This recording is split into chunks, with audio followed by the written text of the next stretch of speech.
O século VI foi um período de transição turbulenta. Enquanto o Império Romano do Ocidente havia ruído décadas antes, seu espírito ainda pairava sobre o Mediterrâneo.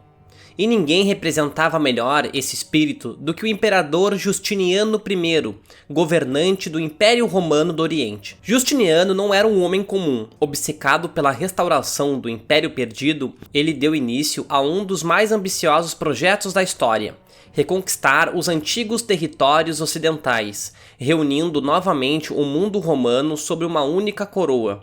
Seu lema, a renovação do Império, não era apenas propaganda, era uma política real e agressiva. Mas Justiniano precisava de um homem para liderar essa missão impossível.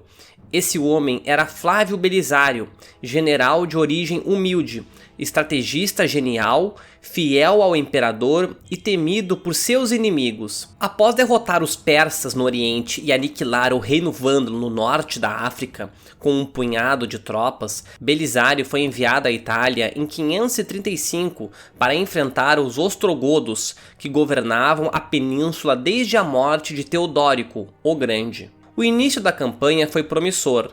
A Sicília caiu rapidamente. Depois, Belisário desembarcou na Calábria e começou a subir em direção ao norte. Seu objetivo era claro: tomar Roma e avançar até Ravenna, sede do poder ostrogodo. Mas no caminho havia uma fortaleza-chave que não poderia ser ignorada: Nápoles. Antes de falarmos do cerco em si, é essencial entender o contexto.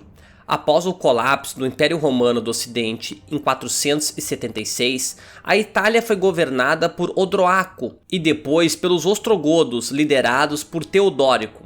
Ao contrário da visão popular, os godos mantiveram muito da estrutura romana.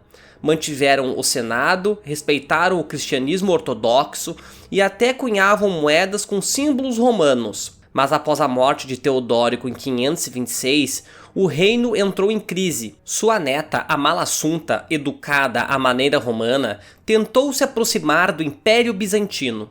Contudo, sua morte em 535 deu a Justiniano o pretexto para invadir. A Itália estava politicamente instável e o exército godo, apesar de numeroso, era mal coordenado. Nápoles, nesse momento, era uma cidade fortificada, com muralhas bem mantidas, guarnição leal ao rei Teodato e a população mista, com romanos, godos e outros povos latinizados. Sua posição costeira tornava-se fundamental. Quem a controlasse dominava a transição entre o sul e o centro da Itália. Em setembro de 536, Belisário chegou às portas de Nápoles, com um exército de cerca de 8 a 10 mil homens, incluindo tropas de elite, soldados armados com lanças, arcos e espadas, além de cavaleiros hunos e mercenários de várias origens. Mesmo em menor número do que os godos em geral, sua tropa era mais disciplinada, leal e experiente. Belisário, sempre pragmático, tentou evitar o confronto direto. Sabia que um cerco poderia consumir tempo e recursos preciosos. Enviou embaixadores à cidade, prometendo segurança aos civis, respeito às leis e proteção imperial. Tudo isso se os líderes de Nápoles entregassem a cidade pacificamente. Mas os defensores recusaram. A população, instigada por líderes ostrogodos e motivada por boatos de que reforços estavam a caminho de Roma, rejeitou as promessas do general bizantino. Para os defensores, render-se seria traição. Belisário cercou a cidade. Tropas por terra impediram qualquer fuga ou entrada, enquanto a marinha bizantina, controlando o porto, bloqueava o suprimento de alimentos e reforços. Começou um cerco prolongado, marcado por fome crescente, tensão nas ruas e embates esporádicos. Dentro dos muros, a situação começou a se deteriorar. Sem a entrada de alimentos, os estoques logo se esgotaram. Cidadãos começaram a padecer de fome. Alguns relatos falam de episódios de desespero, com moradores comendo ratos e folhas fervidas. Os líderes tentavam manter a ordem e prometiam que os godos logo enviariam socorro. Mas esse socorro nunca chegou. Enquanto isso, Belisário intensificava a pressão psicológica. Catapultas disparavam pedras durante a noite. Os tambores ecoavam pelos campos e sentinelas gritavam promessas de clemência para quem se rendesse e ameaças de destruição para quem resistisse. Ainda assim, a cidade não cedia. Foi então que um dos maiores trunfos da engenharia romana se tornou o caminho da ruína napolitana. Um dos engenheiros bizantinos, ao investigar os arredores, descobriu um aqueduto subterrâneo desativado. Era um túnel estreito, longo e parcialmente bloqueado, que ligava as colinas externas diretamente ao coração da cidade. Belisário viu imediatamente o valor daquela descoberta. A operação era arriscada. O túnel era escuro, exigia que os soldados se arrastassem por dezenas de metros, e qualquer colapso poderia enterrar homens vivos. Ainda assim, a oportunidade era única. Em uma noite silenciosa, soldados bizantinos entraram pelo aqueduto.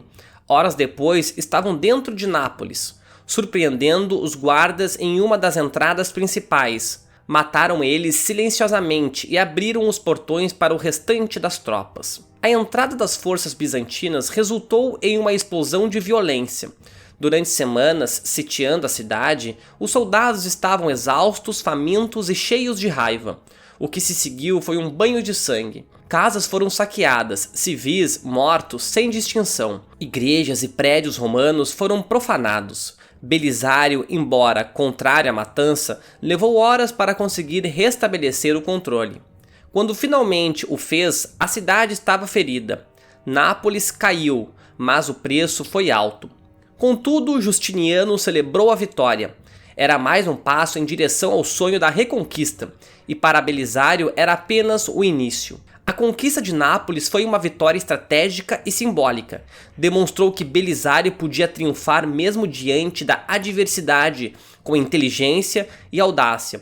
Mas o general sabia que desafios estavam longe de acabar. Com Nápoles sob seu controle, Belisário reorganizou suas forças, tratou os feridos, estabeleceu guarnições e seguiu rumo ao norte. Pouco depois, no final de 536, os portões da antiga capital imperial, Roma, se abririam diante dele não pela força, mas pela vontade de seus habitantes, que expulsaram a guarnição ostrogoda e o aclamaram como libertador. Mas a reação ostrogoda seria rápida e brutal. Um ano depois, em 537, milhares de soldados godos cercariam Roma, iniciando um dos mais dramáticos cercos da antiguidade tardia. Belisário agora não estava mais no ataque, estava na defensiva.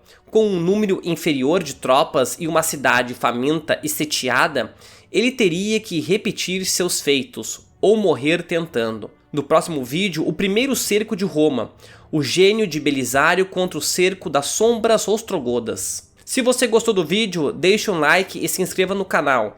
Grande abraço a todos!